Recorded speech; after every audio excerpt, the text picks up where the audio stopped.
സല്ലല്ലാഹു അലാ മുഹമ്മദ് സല്ലല്ലാഹു അലൈഹി വസല്ലം. അവരെ ബഹുമാനിക്കേണ്ട ശൈലിയല്ലേ അല്ലാഹു തആല ഖുർആനിൽ എടുത്തു പറഞ്ഞത്. എത്രമാത്രം വലിയ ബഹുമാനം കൊടുക്കണം.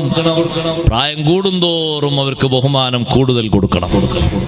അങ്ങനെയല്ലേ ഖുർആൻ പറഞ്ഞത്, ഇമ്മാ യബ്ലുഗന്ന ഇൻദകൽ കിബറ അഹദുഹുമാ ഔ കിലാഹുമാ.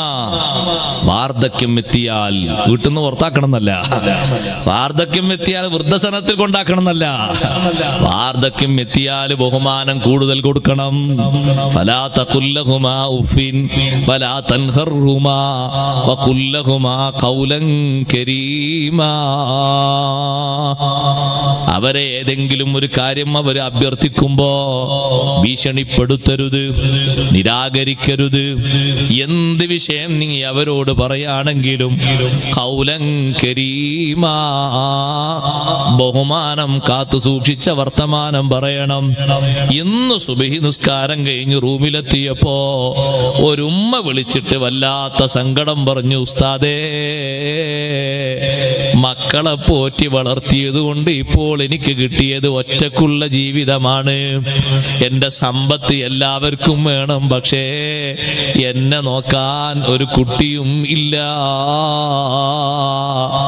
ബാപ്പാന്റെ ഉമ്മാന്റെ സമ്പത്തുണ്ടെങ്കിൽ ബാപ്പക്ക് ബഹുമാനമുണ്ട് അല്ലേ, ഉമ്മക്ക് ബഹുമാനമുണ്ട് അല്ലേ. ബാപ്പക്കും ഉമ്മക്കുമുള്ള ബഹുമാനം അവരെ ഇൽമു പരിഗണിച്ചുകൊണ്ടല്ല, ഇബാദത്ത് നോക്കിയിട്ടല്ല. ബാപ്പക്ക് ഉമ്മക്ക് കൊടുക്കേണ്ട ബഹുമാനത്തിന്റെ കാരണം എന്താണെന്നറിയോ?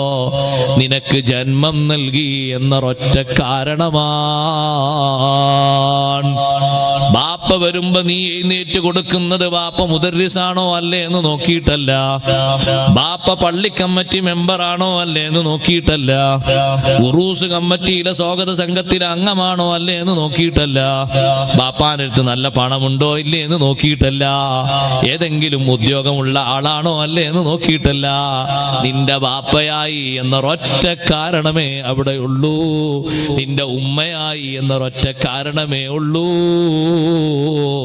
ബാപ്പാനെക്കാളും കൂടുതൽ അറിവ് നിനക്കുണ്ടായാലും, ബാപ്പാനെക്കാളും കൂടുതൽ ഇബാദത്ത് നിനക്കുണ്ടായാലും, ബാപ്പാനെക്കാളും കൂടുതൽ സ്വലാഹിയത്ത് നിനക്കുണ്ടായാലും ബാപ്പക്കുള്ള ബഹുമാനം ഒട്ടും കുറച്ചുകൂടാ. സംസാരം വരെ വളരെ കൃത്യമായി ശ്രദ്ധിക്കണം. എപ്പോഴും സ്നേഹ ബഹുമാനത്തോടെ ബാപ്പയോട് ഉമ്മയോട് പെരുമാറണം. അതേ, ഉറക്ക ശബ്ദിക്കാൻ പാടില്ല, ബഹിഷ്കരണ നിലപാട് സ്വീകരിക്കാൻ പാടില്ല.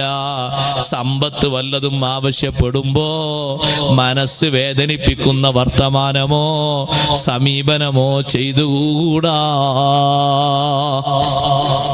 ഉമ്മ പറയാണ്, മോനെ ഒരു 500 രൂപ കൊണ്ടാ. എന്തിനാ നിങ്ങൾക്ക് കാശ്? നിങ്ങൾക്കുള്ള എല്ലാ ഉപകരണങ്ങളും ഇവിടെ ഉണ്ട്, ആവശ്യ വസ്തുക്കളൊക്കെ ഉണ്ട്. നിങ്ങൾക്ക് ഭക്ഷണം കഴിക്കാനുള്ള ഭക്ഷണമുണ്ട്, കുടിക്കാനുള്ള വെള്ളമുണ്ട്, മരുന്നിന് മരുന്നുണ്ട്, ധരിക്കാനുള്ള ഡ്രസ്സ് ഉണ്ട്. പിന്നെന്തിനാ കാശ്? അല്ല മോനെ, എന്തെങ്കിലുമൊക്കെ ഒരു ആവശ്യം എനിക്ക് സ്വന്തമായി വന്നാൽ, നിങ്ങൾക്ക് സ്വന്തമായ ഒരു ആവശ്യം വരാനില്ല, എന്ത് വരികയാണെങ്കിൽ എന്നോട് പറഞ്ഞാൽ മതി എന്ന് പറയരുത്. നിനക്കെന്തെങ്കിലും ഒരു ആവശ്യം വരുമ്പോ നിന്റെ കയ്യിൽ കാശുണ്ടാകുന്നത് നിനക്കൊരു റാഹത്തല്ലേ? ഒറ്റ ആവശ്യവും ഓൾറെഡി ഇപ്പൊ ഉമ്മാക്കില്ലെങ്കിലും മനസ്സിനൊരു സന്തോഷമാകുമോ? കാശങ്ങ് കൊടുത്തേക്കണേ. ദുനിയാവിൽ അവരെ മനസ്സിനൊരു സന്തോഷം ഉണ്ടാകാനല്ലേ. 800 കിലോമീറ്റർ അപ്പുറമുണ്ട് സഹോദരങ്ങളെ യമനിൽ നിന്ന് മദീനയിലേക്ക്. അത്രയും ദൂരസ്ഥലത്ത് നിന്ന് മുത്തുനബി സല്ലല്ലാഹു അലൈഹി വസല്ലം തങ്ങളെ ആഗ്രഹിച്ച് തങ്ങളോടൊപ്പം ഒരു യാത്രയിൽ പങ്കെടുക്കാൻ വേണ്ടി യമനിൽ നിന്ന് വന്ന സ്വഹാബിയോട് അവിടുത്തെ ആദ്യത്തെ ചോദ്യം, നിങ്ങളെ ബാപ്പയും ഉമ്മയും വീട്ടിലുണ്ടോ? ഉണ്ട്. നിങ്ങൾ വരുമ്പോ എന്താണ് അവരെ നിലപാട്? ബാപ്പയും ഉമ്മയും പുറത്തിറങ്ങി കരഞ്ഞു നബിയേ.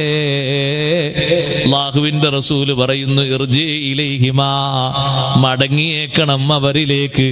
എന്നിട്ട് ഫൽഹഖുമാ, ബാപ്പാനെ സന്തോഷിപ്പിക്കണം, ഉമ്മാനെ സന്തോഷിപ്പിക്കണം, എന്റെ കൂടെ യാത്രക്ക് വരേണ്ട.